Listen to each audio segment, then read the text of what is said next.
पिछला हमला जम्मू कश्मीर के अंदर हुआ था उसकी तस्वीर निकल कर आई है। सीसीटीवी फुटेज सामने आई है। जम्मू कश्मीर के गांदरबल हमले की ये सीसीटीवी फुटेज है और हमले में शामिल 2 आतंकियों की तस्वीरें भी निकल कर आई हैं। हथियारों से लैस 2 आतंकियों की सीसीटीवी फुटेज।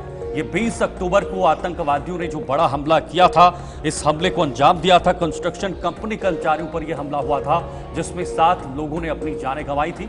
उसके बाद अब ये सीसीटीवी फुटेज आया है और सीसीटीवी फुटेज के आधार पर अब आगे की कार्रवाई भी शुरू हो सकती है। बिल्कुल, तो तस्वीरों में आप देख सकते हैं, जो तस्वीरें आपकी स्क्रीन पे है, ये वही 2 आतंकी हैं जो हथियारों के साथ उस रात जो है डाइनिंग एरिया में आए थे, जहां पर लेबर्स जो है खाना खाने के लिए पहुंचे थे और इन पर हमला जो है वो किया गया था। 20 अक्टूबर को ये बड़ा आतंकवादी हमला गांदरबल के गगनगीर में देखा गया था, जिसमें 7 लोगों की मौत वाकया हुई थी और 6 लोग जो है गंभीर रूप से घायल हुए थे। अपने टीवी स्क्रीन पर देखिए, ये वही सीसीटीवी फुटेज खंगालने पर 2 तस्वीरें, 2 चेहरे सामने आए हैं आतंकियों के, जो कि ये बताए जा रहे हैं कि टीआरएफ से कहीं ना कहीं ताल्लुक रखते हैं। अब देखना यह है कि कब इन्हें जल्द से जल्द ढूंढ के इनका जो किस तरीके से इन पे लगाम जो है वो कसी जाएगी। फिलहाल अगर बात की जाए आतंकवाद को लेकर, एक बड़ा सवाल कश्मीर में बनता हुआ फिर से नजर आ रहा है और हथियारों से लैस ये 2 आतंकियों की तस्वीर जो है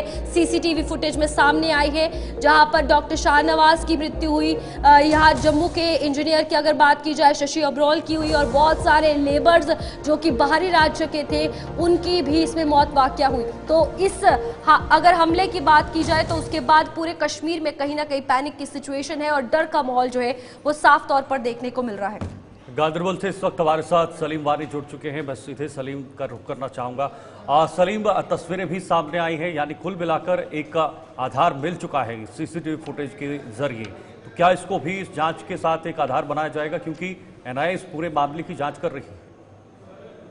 बिल्कुल शीतल, जो 20 तारीख को जो शाम को अटैक हुआ था, उसके बाद जो 2 दिन से हम अपडेट दे रहे थे कि जो ही इस केस की इन्वेस्टिगेशन स्टार्ट हुई थी, 20 को शाम को ही लड़कों को उठाया था वहां पे पूछगछ के लिए और पिछले 2 दिन से लगातार इसमें एनआईए, कश्मीर पुलिस, एसओजी, बाकी सारी सिक्योरिटी एजेंसियां जो देश के हैं वो इसमें केस को पूरी तरह से इन्वेस्टिगेट कर रहे हैं और आहिस्ता आहिस्ता करके इसमें बहुत सारी चीज जो इंक्लूडेड जो सीक्रेट इनका दस्तावेज है वो इनको मिला है। कहीं ना कहीं जो इस अटैक के पीछे कोई ये होगा तो उसका भी कुछ इनको मिला है, लेकिन अभी तक जो हमारा जराया ये कहता है कि क्योंकि जो सिक्योरिटी एजेंसियां का ये इन्वेस्टिगेशन पार्ट होता है ये किसी के साथ शेयर नहीं होता है।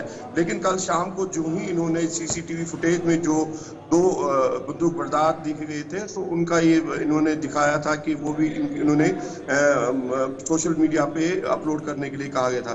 तो जो इन्वेस्टिगेशन चल रही है इस टाइम एनआईए की तरफ से पूरे टॉप ऑफिशियल दिल्ली से आए हैं इस केस को इन्वेस्टिगेशन करने के लिए, एसओजी का ग्रुप है, बाकी सारी चीजें। तो इस टाइम भी इन्वेस्टिगेशन चल रही है, पूरी तरह से इस टाइम इस केस को इन्वेस्टिगेट किया जा रहा है। बिल्कुल सलीम, इसी के साथ अगर इस अटैक को लेकर बात की जाए, ये भी कहा गया कि इन आतंकियों द्वारा पहले एरिया की रेकी की गई, कुछ देर पहले वहां पर ये काफी टाइम पहले आ चुके थे, आसपास के एरिया को खंगाला गया। सबसे बड़ा सवाल ये है कि अगर ये फॉरेन टेररिस्ट है तो ओजीडब्ल्यूज का रोल तो इसमें रहा होगा, तभी कहीं ना कहीं एरिया की रेकी की गई। वहां पर कब कौन किस वक्त आता है उस चीज का भी ध्यान रखा गया।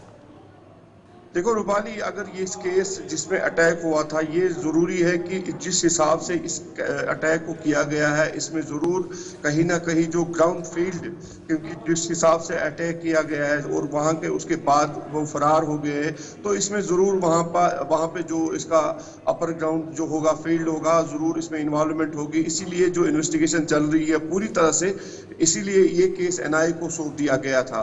तो पूरी तरह से जम्मू कश्मीर पुलिस टॉप खुद इसको आईजीपी कश्मीर मॉनिटर करते हैं और एनआईए से जो दिल्ली से टॉप ऑफिसर्स आए हैं वो भी इस केस को मॉनिटर कर रहे हैं। कहीं ना कहीं कुछ ना कुछ जो ग्राउंड लेवल पे अगर देखा जाए, क्योंकि जब ये अंदर घुसे थे तो मेस के पास पहुंचना ये सिक्योरिटी एजेंसी के लिए बड़ा चैलेंज है और उसके बाद वहां से फरार होना, क्योंकि गगनगीर ऐसा इलाका है जो जंगली इलाका है, पहाड़ी इलाका है। अगर उसे कहा जाए जो सोनमर्ग से एक बड़ा ग्रुप फौज का रहता है, अगर गुंड से कहे तो गुंड में भी बड़ा एक फौज का ग्रुप रहता है। है, तो कहीं ना कहीं जो सिक्योरिटी एजेंसीज के लिए बड़ा चैलेंज।